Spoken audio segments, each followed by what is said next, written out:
day everyone, we are the Group 1, the Boulanger Rangers, and this video is all about Lesson 3, Baking Equipments. Producing the finest baked products requires choosing the right equipment. It is essential to utilize each equipment properly to yield desirable and standard results. Standard operating procedures in using them should be observed at all times. Each product must be consistently at par to gain continuous patronage and respect of clients. At the end of the lesson, you should be able to identify baking tools and equipment and their specific functions. Use appropriate equipment according to required bakery products and standard operating procedures. Bake bakery products according to techniques and appropriate conditions. Explain the general guidelines and principles in baking.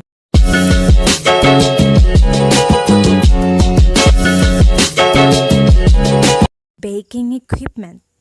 Manual or electrically operated machines that are essential to make the baking process easy and fast. Baking tools, utensils, and equipment in making bread, cookies, muffins, and biscuits. Baking is a sophisticated method of cooking food.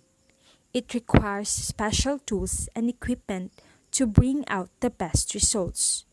To prepare for baking, familiarize yourself with the following baking tools, utensils, and equipment classified according to their... Good day everyone, I am Eljan Jaime and I am going to tackle about the liquid and dry measuring cups.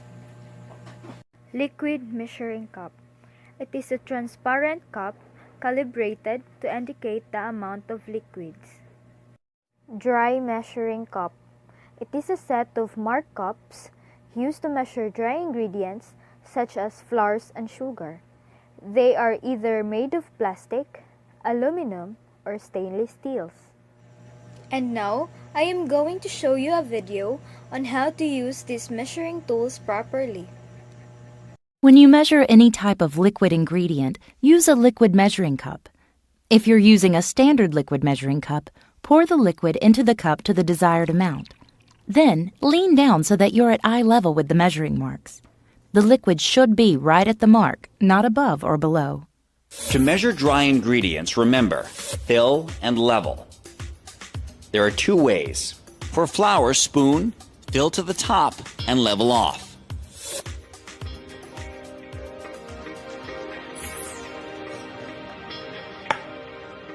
For sugar, scoop, and level works just fine. There is one dry ingredient that is always measured packed, brown sugar. Measure it like this. Good morning everyone, I'm Angelica Cuyus. Today I'm going to discuss about the measuring spoon and the dietetic scale, and I'm going to show you how to use it. Measuring spoon. Measuring spoon is used to measure an amount of an ingredient, either liquid or dry, when cooking. Measuring spoon may be made of plastic, metal, and other materials. They are available in many sizes, including the teaspoon and the tablespoon. And now, I'm going to show you how to use the measuring spoon. Following these simple instructions. First, check the size of your spoon. Measuring spoon sets include sizes from fractions of a teaspoon up to a tablespoon. The best metal or stainless steel measuring spoon sets have metric measurements as well as the spoon size stamped into the handle. For dry ingredients such as salt, coffee, or spices, fill the spoon to overflowing, then scrape the excess off with the straight edge of a knife. Don't shake the spoon to get rid of the excess, as this can compact the ingredient and give an incorrect measurement. For liquid ingredients such as oil, vinegar, or water, pour the liquid into the spoon until it's full. Don't do this over the bowl that the other ingredients are in, just in case you spill some of the liquid over the edge of the measuring spoon. Sticky or thick ingredients like honey or molasses can be difficult to get out of the spoon. To help with this, coat the inside of the spoon with a tiny amount of grease or oil first. Add your sticky ingredient and it will slide out of the spoon easily. Use these simple tips to measure with accuracy and cook with confidence. Dietetic scale. Dietetic scale is the user to weight and calculate the nutritional content of a food item to be consumed. Cumulatively, sum the result with the nutritional compare this total with the recommended daily limit requirement. And I'm going to show you how to use dietetic scale. How to use weighing scales. Firstly, you're going to need to place your empty container onto the top of your weighing scales. Once that's done, the next thing you'll need to do is set the scales back to zero. Slowly turn the wheel so the hand points to zero, and you're now set to start weighing. Place your ingredients individually into the container until the hand points to the correct weight. Do this for all of your ingredients to make sure that what you're making is perfectly delicious.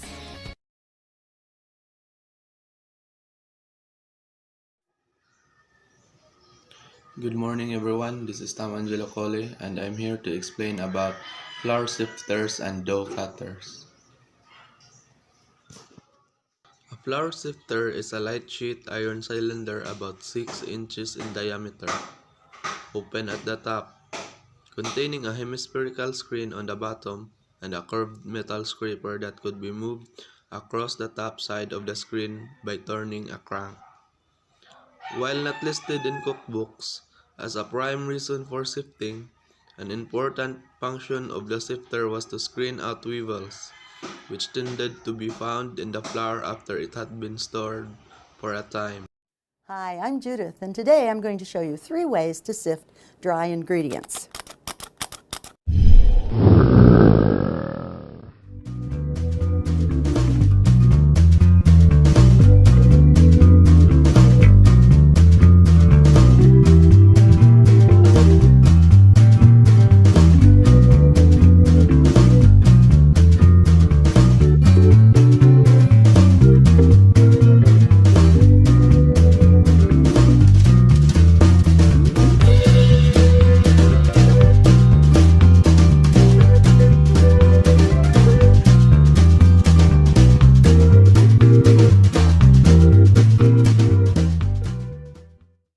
Dough cutter.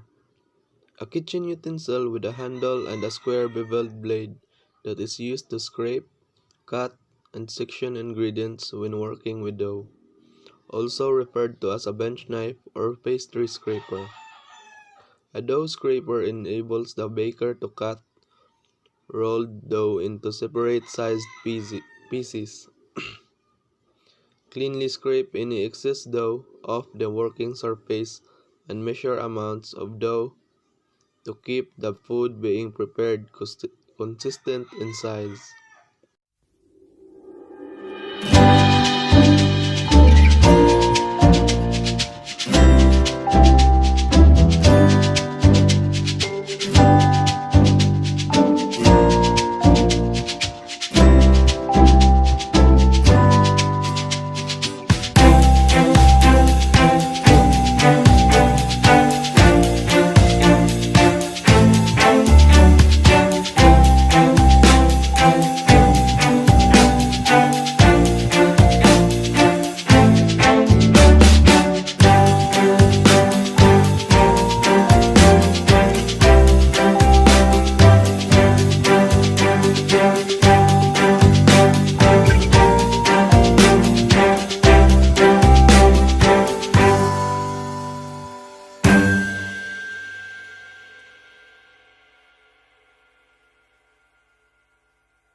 Good day everyone, I am Jeff Pungtod, and today I'm going to define the electric mixer and example on how to use the electric mixer. What is electric mixer? It is a motor-powered device used to stir and blend mixture used in baking. Here's are the video example on how to use the electric mixer.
Great!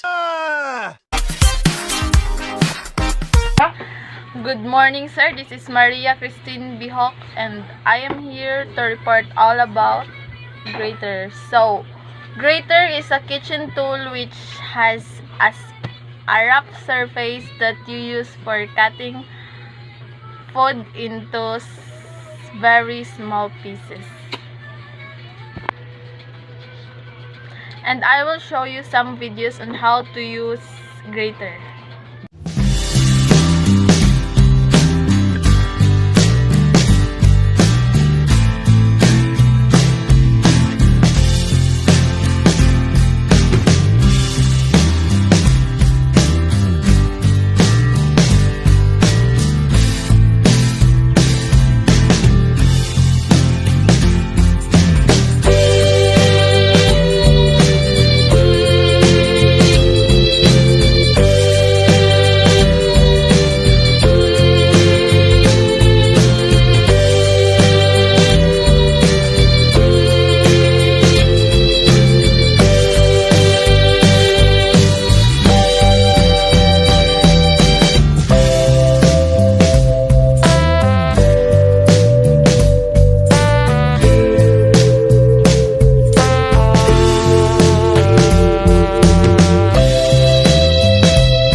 Is a bowl used for mixing ingredients. The use of mixing bowl.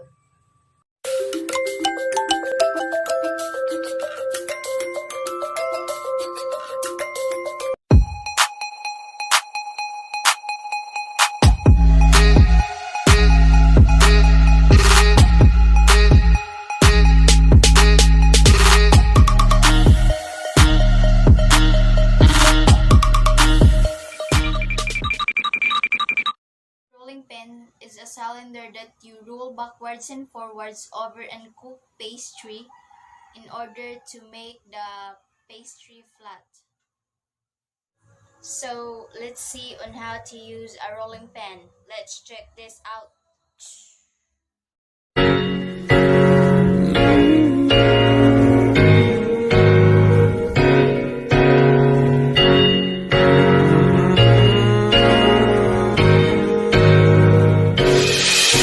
We live and we lie and we fall and we fly.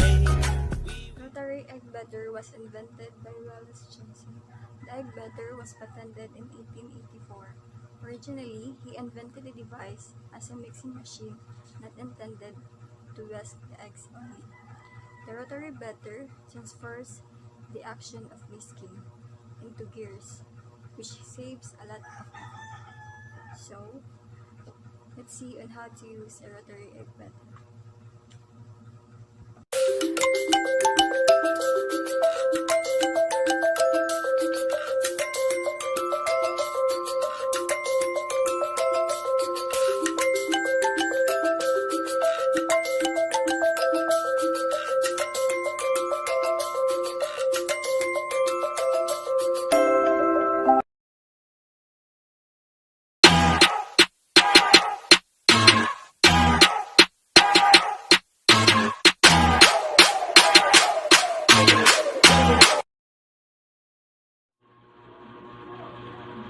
Good day everyone, I'm going to discuss how to use the rubber scraper.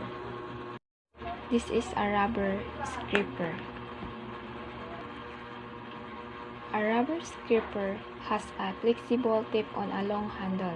It is used to scrape food from the inside of the bowl and pans. It is also used to fold in a whipped cream or egg whites. Kitchen utensil designed for scraping inside of the bowls or jar to remove all of the contents. Good day everyone. My name is Francis Elijah de Librodilla and I'm going to define the spatula and its uses. What is spatula?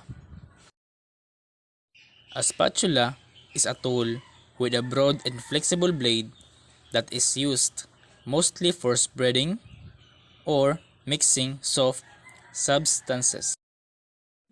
These two kitchen utensils with a long handle and wide blade used for scraping butter from a bowl or for lifting food and flipping. A spatula is a flexible blade and heat resistant. It is used for mixing food and spreading food and also flipping and lifting food.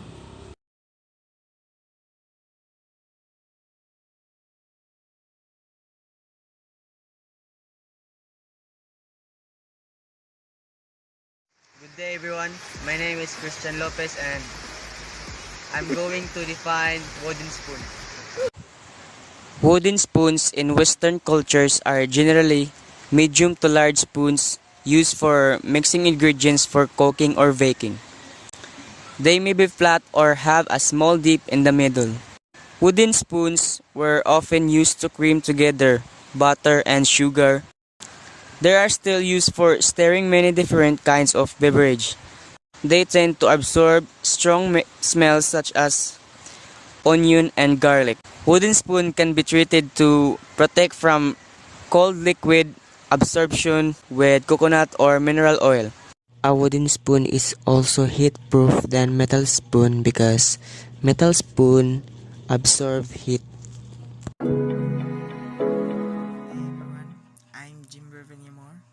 I'm going to define the oven and its uses. What is oven? An oven is a thermally insulated chamber used for the heating, baking, or drying of a substance, and the most commonly used for cooking.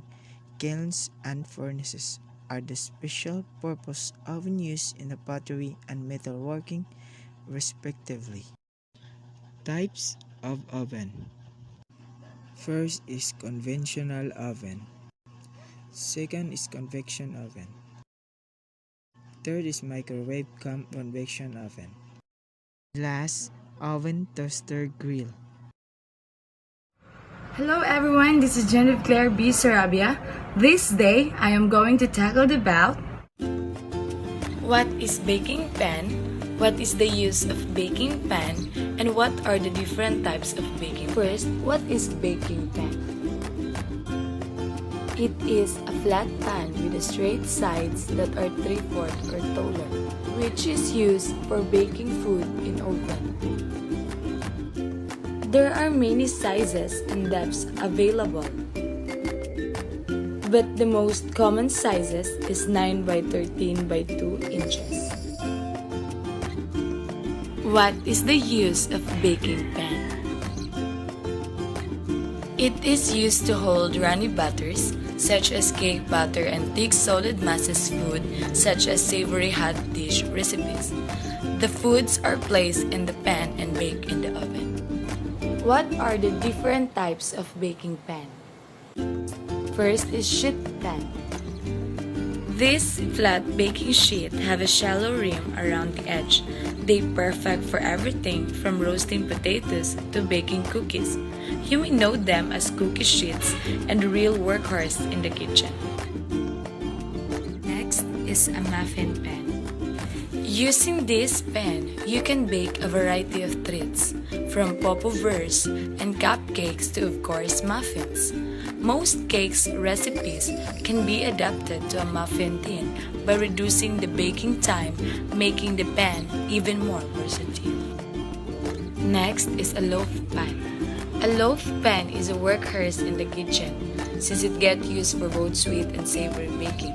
This can also be used for yeast breads. Of course, you can make homemade sandwich bread with ease. Next is a band pan. Pancakes are one-pan wonder cakes that don't need any frosting to look beautiful when served. These heavyweight pans produce perfect coffee cakes and pound cakes, which you can make and serve for any occasions. Next is a tube pan. Although it looks like a band pan at first glance, tube pans are used primarily for lighter cakes such as angel food and chiffon. Most tube pans have feet on the top because these airy cakes must be cooled upside down, and the feet keep them off of the counter when the pans are inverted. Next is a 9 inches round cake pans.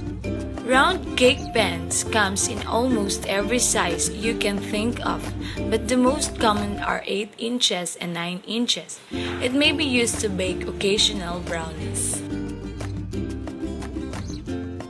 Next is a 9 by 13 inches baking pan. This pan can be used for everything from roasting chicken to baking cake.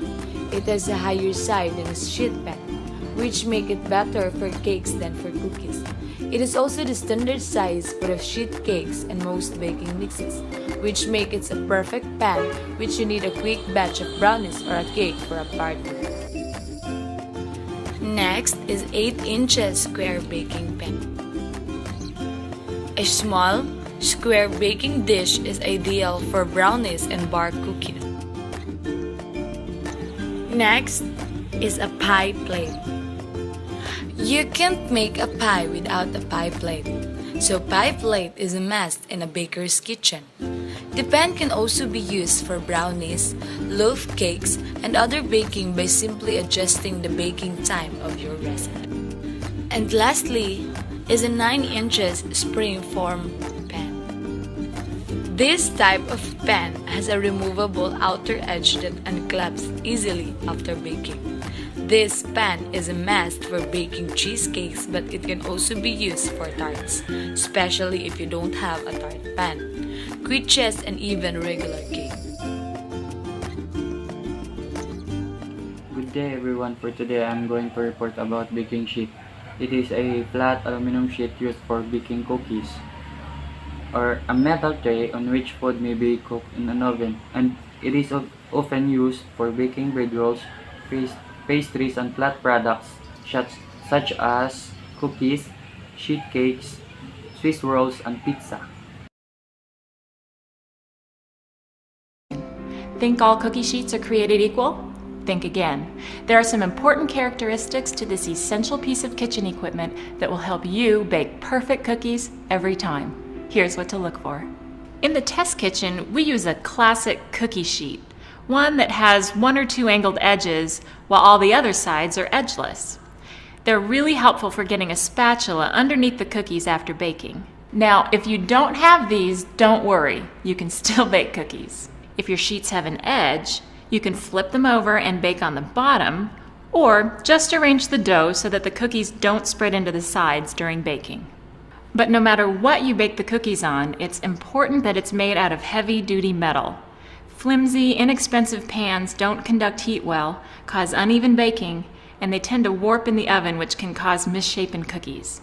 Another important characteristic is the cookie sheet's color. In the test kitchen, we prefer light-colored ones over those with darker, non-stick coatings, which can cause overbrowning.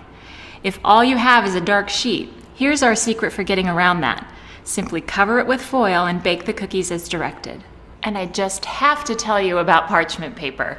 Lining cookie sheets with parchment makes for easy cleanup, no greasing required, even cooking, and minimal spreading. Many grocery stores carry it, but if you don't have it, simply follow the recipe for instructions on how the pan should be prepped. Many call for a lightly greased sheet, but it all depends on the type of cookie. With Better Homes and Gardens Cookie Sheets Secrets to Success, you'll be on your way to baking the best cookies ever.